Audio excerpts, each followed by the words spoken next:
Hello, good evening, and welcome. I'm Alec Hogg, and this is your BizNews Briefing.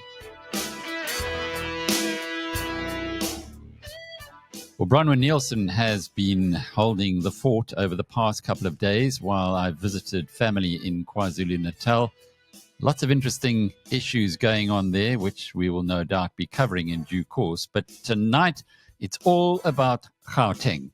The mayor of Gauteng, Celia Brink, was duly ejected, as had been telegraphed some time ago when Action SA, one of the coalition partners over the last 18 months, decided to withdraw from that coalition and join instead with the ANC. Now, this is interesting because Panyaza Lesufi, who is the leader of the ANC in Gauteng, is accused of all kinds of heinous things.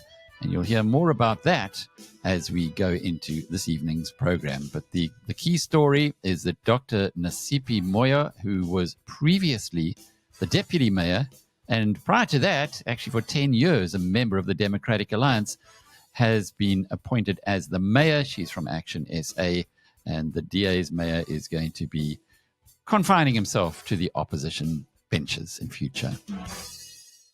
But let's pick up on that story immediately, and indeed the issue of Panyaza Lesufi with the Democratic Alliance Federal Chair Helen Zille. Here's what she had to say about the goings-on in Tshwane, and in particular, today's appointment of a new mayor. There is a major divide between Lesufi and the National Executive Committee of the ANC and even the National Working Committee of the ANC. And it is an absolute tragedy that the one province, which is the engine of South Africa's economy, falls under a person who's beholden to the Alex Mafia and who sits at the apex of interlocking networks of criminal syndicates, is all I can say, who are all looking for their access into the capital flows to loot. Now, the interesting thing is that the ANC was determined to put up their own mayoral candidate in Tshwane, but they couldn't agree on who the mayoral candidate was or should be. So a group in Tshwane had their choice, Lesufi had his choice, the National Working Committee had their choice, and they were at loggerheads and at war. And in the end, they had to all take their second choice, which was Nasipi Moyo from Action South Africa. So that is how the war is raging there. Now, Nasipi is a nice person. She's a lovely person. But quite frankly, she's going to be at the head of a maelstrom in which the EFF, various factions of the ANC, and all sorts of other people will be demanding their pound of flesh. And whether she can keep a lid on the situation or hold all those strings together, I have my very fundamental doubts. So we're going to take a capable young woman, and she is that, I'm not going to take that away from her, and destroy her in a context where she will find herself ridden over roughshod. What happens now to the former mayor, to Celia Brink? Well, he'll lead the opposition there, I mean, he's not a prima donna. He says he's going to run the best opposition South Africa's ever had, and he will. He's highly intelligent. He's a very good natural leader. He loves Tshwane. I mean, all of those attributes. And while we're at it, can we please find a duplicate of Celia Brink for Johannesburg and Ekurhuleni? Please tell all your BizNews followers we want the very best, passionate, hardworking, committed people to be mayoral candidates for us in Johannesburg and Ekurhuleni. The reason Helen Zille put that in at the end is that she told me in the interview, and you can get the full interview on BizNews TV and on BizNews Radio, is that today she approved a Facebook advert calling for candidates to join the Democratic Alliance and indeed to take over as the mayor, perhaps in Ekurhuleni and Johannesburg. Why this is so important is that Helen Zille her party is part of the government of national unity, and that is what at the moment is giving so many people so much hope, but it clearly is not moving all the way down to the provinces and in this case to the metros. So who is Panyaza Lesufi? Is he really as bad as some people are making him out to be? Well, Barry Bateman is with the Private Prosecutions Unit at Afriforum, and they're going for Lesufi. They've got a whistleblower who says that he has been protecting corrupt actors. My colleague Chris Steyn spoke to Barry today. Well, the allegation is that despite numerous reports, forensic investigation reports that uncovered serious corruption, fraud, money laundering within the Department of Social Development going as far back as 2017 financial year, the Office of the Premier, Mr. Panyaza Lesufi, has allegedly taken decisions within the department so as to not hold those implicated officials accountable. In fact, the 13 officials that were suspended on the basis of these reports, the suspension started in the middle of last year. There were suspensions earlier this year. Those suspensions have in fact been lifted. The officials are all back at work. Now, this is widely reported. The officials are back at work. And they are back once again in charge of disbursing and engaging with non-profit organizations worth hundreds of millions of rand. The further allegation is that, and the Gauteng department the provincial government spends a lot of money commissioning forensic investigation reports. They get these findings, which make adverse findings against officials, but further reports are commissioned to review the previous reports, because what we understand in the allegation is that where there are adverse findings, you commission somebody else to review until you get a favorable finding. So it's all part of an attempt to try and make these allegations go away. We say that there must be criminal prosecution, the disciplinary internally must proceed. And if there has been a failure in terms of the law by the senior officials, including Panyaza Lesufi, to report specific crimes as is required, they too must be held accountable. There's nothing more powerful than the truth. We've seen this time and time again in South Africa. So it will out in this case. There is no doubt. Moving on to business now. And there were some shock numbers, well, for most of us anyway, from a blue chip of the mining industry, Afrimat. And I got hold of Andries van Heerden, who's the chief executive of Afrimat, primarily because it's such a good company, usually. And now its trading statement says that headline earnings per share are going to be down 80% in the 6 months to the end of August. Interestingly enough, the share price dropped from 66.30 Rand, where it traded yesterday, on the news, all the way down to 62.80 Rand, and then bounced straight up again. Now, that's unusual, but it does tell you that people are seeing through the noise. Let's hear from Andries what happened to cause such a massive reverse, the worst ever in a near 20-year history that this company has been listed on the stock market. It's been grown from 0 to 10 billion Rand. The full interview, incidentally, is also available on BizNews TV and BizNews Radio. It was almost a perfect storm with three blows that came at once. The one was that ArcelorMittal, who is one of our really big customers on our domestic sales of iron ore, had a freeze of two of the kilns, and we lost quite a significant amount of sales to them in the first couple of months of this year. That had a significant impact. The second thing was on the export line. We saw a bit of a deterioration on the volumes that Transnet could transport for us. And at the same time, we saw the international iron ore price retracting by a good 25%, and the rand strengthening. So that combination also had an impact on our income. And then thirdly, with our Lafarge acquisition, we took over on the 1st of May, and the cement business was in a really bad state when we took over, and we've been making losses in that business for a couple of months, and that's also now starting to turn. And I think the market can see that both on the Mittal side, we've seen that correction and the volumes are back. On the cement side, we've made very good progress, and I'm expecting that turn to happen. If not this month, hopefully next month we'll see that turn happening. And even on the export side, we saw on the back of the Chinese economy, the recovery there. We saw a recovery on the iron ore price. So I think that's probably what the analysts see.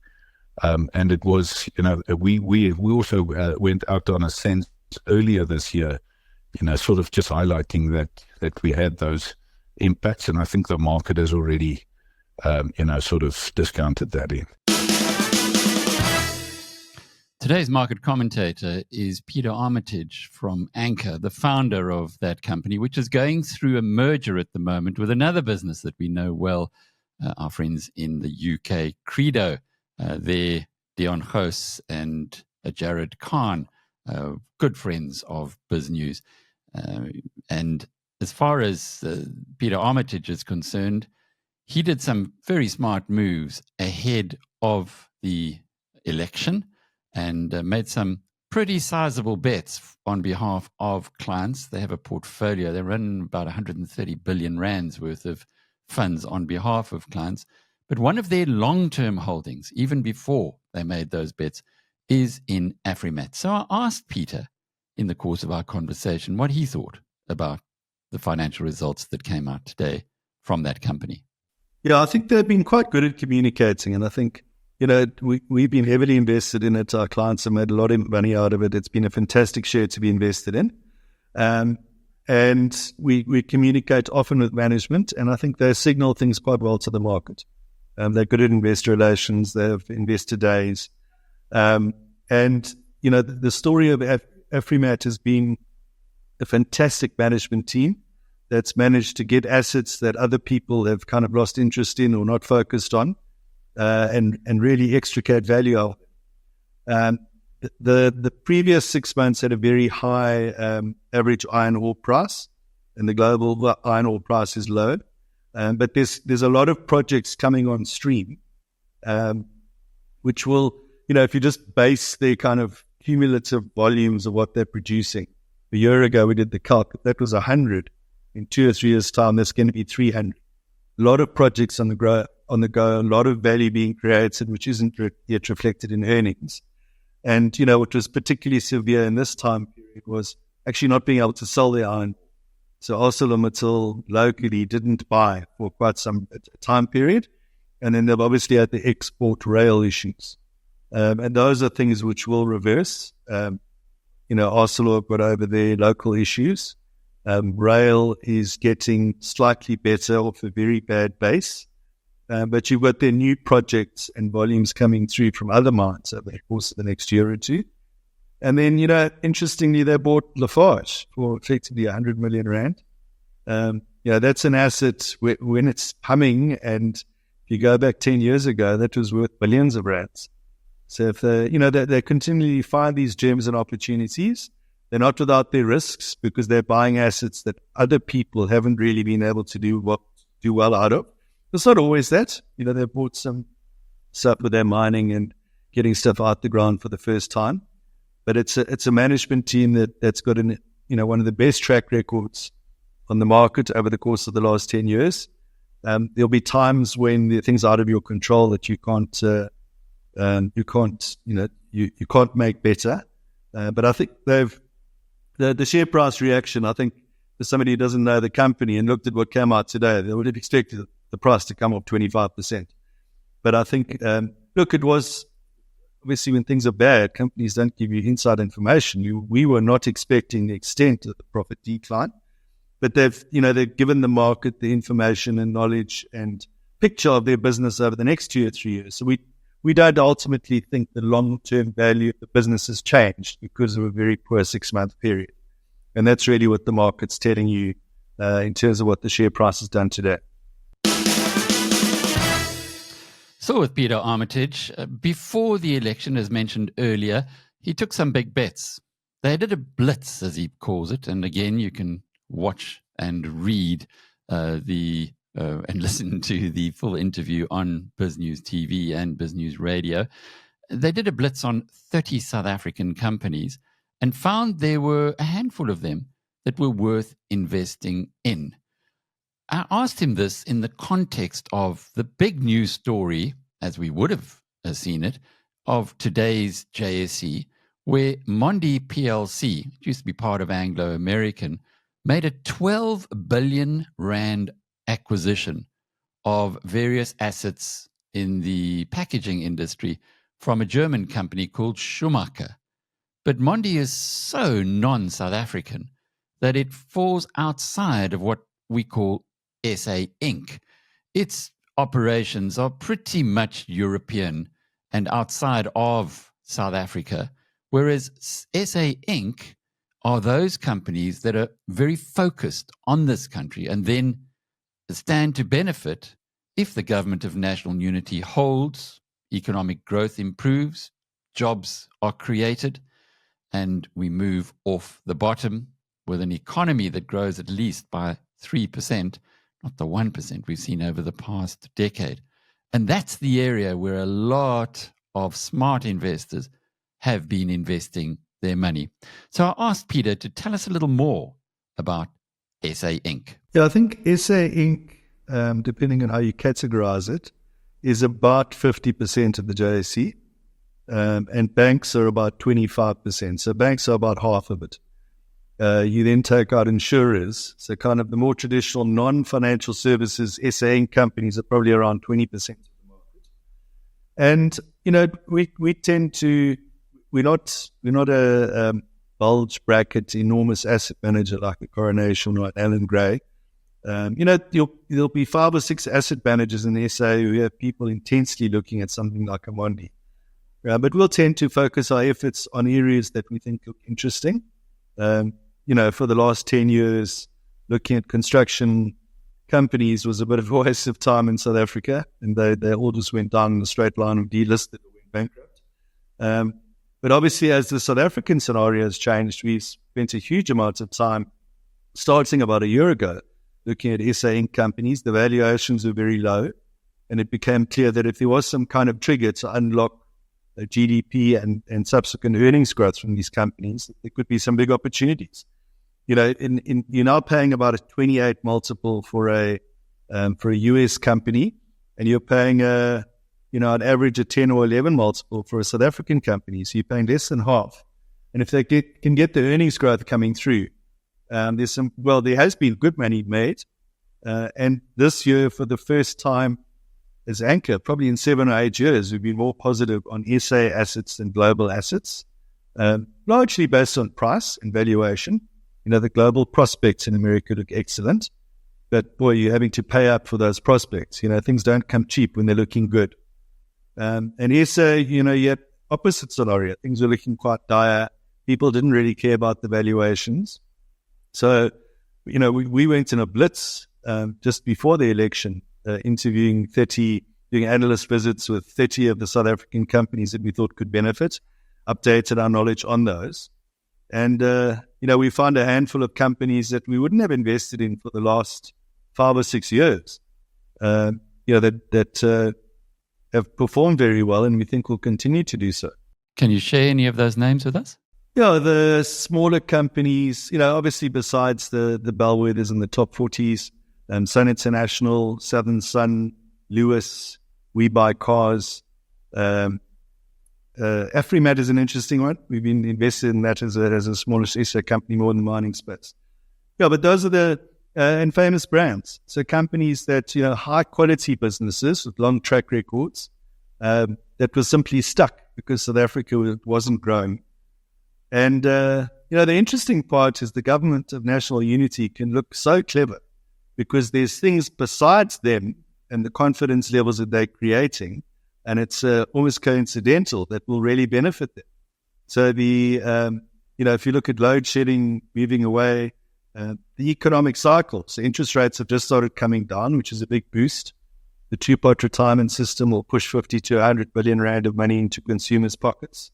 So, you know, they've got all of these things that can really help them. So they're sitting in a good place if they can get it right. And obviously all the South African fund managers are cheering them on, hoping that, the worrying headlines that you have seen every few weeks about the tensions, and probably will continue to see until the end of this initial term of the GNU. We hope that's just part of the growing up process.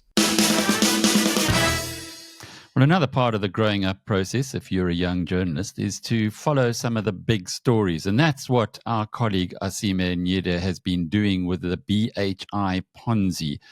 You might recall that a gent by the name of Craig Warrener, who is very intimately involved with St. Stithian's School and the Old Boys Association, managed to suck in a lot of money from people who trusted him and worked a lot of his distribution network through an organization called Local and Global. Local and Global, for those who live in Johannesburg, had the branding all around the Mill Park, the old metal box head office in Mill Park. And it was, for all intents and purposes, quite a reputable and large organization. Indeed, just before the collapse, it had a joint conference with Alan Gray, pulling in Alan Gray's reputation and brand to continue in its nefarious ways of funding this Ponzi scheme. Anyway, Asime has put together a terrific piece on BizNews TV that's well worth watching. It chronicles the whole BHI story, and he did a little cut for us today, which we're closing off the program with. Have a listen. In the heart of South Africa's financial landscape lies a dark story of deception, greed, and shattered dreams. The BHI Ponzi scheme. This scandal has defrauded investors of over 2.8 billion rand, leaving hundreds in financial ruin. At the center of this web of deceit is Craig Warrener, the mastermind behind BHI Trust. Once a respected investment manager, Warrener orchestrated a scheme that lasted over a decade. In May 2024, he was sentenced to 25 years in prison after pleading guilty to 207 counts of fraud. But the story doesn't end with Warrener. Michael Haldane, founder of Global and Local Investment Advisors, played a critical role in promoting BHI's fraudulent activities. His connections and promises of high returns drew in unsuspecting investors.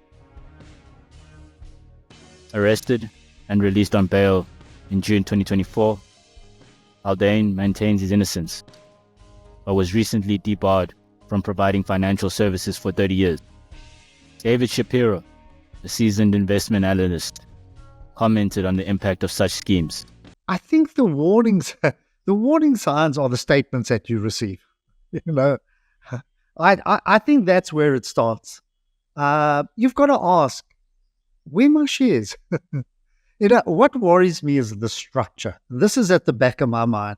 If it was a trust, who owns the shares? Was it the trust and therefore you're just a shareholder, or were those your shares?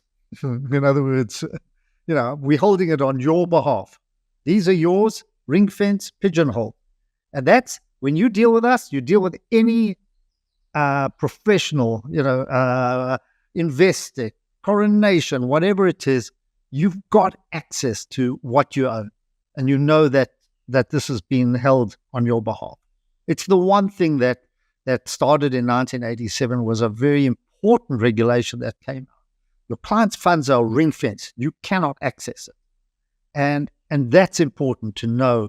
I want to see my shares, or I want to know where my shares are. I want to know where my money is. And we don't ask those questions. And I think this is perhaps the naivety of the people that they prey on. So how does a Ponzi scheme like BHI work?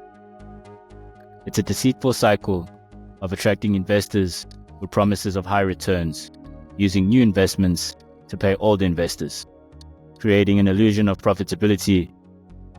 Eventually, the scheme collapses when the operator can no longer recruit enough new investors. As the court prepares to resume next week, the case continues to expose serious vulnerabilities within South Africa's financial system. The need for improved regulatory oversight has never been more critical. The saga of the BHI Ponzi scheme serves as a stark reminder of the devastating consequences of financial fraud. As the search for justice continues, victims are left grappling with the aftermath, and the quest for accountability remains ongoing. Thanks, Asime. Well, this has been your BizNews Briefing, and it reminds me of one Mr. H.S. Patel, a lawyer who sent us a rather threatening letter early on in the BHI story saying that it was all about speculative comment and watch out. Well, that's been the briefing. Till tomorrow. Cheerio.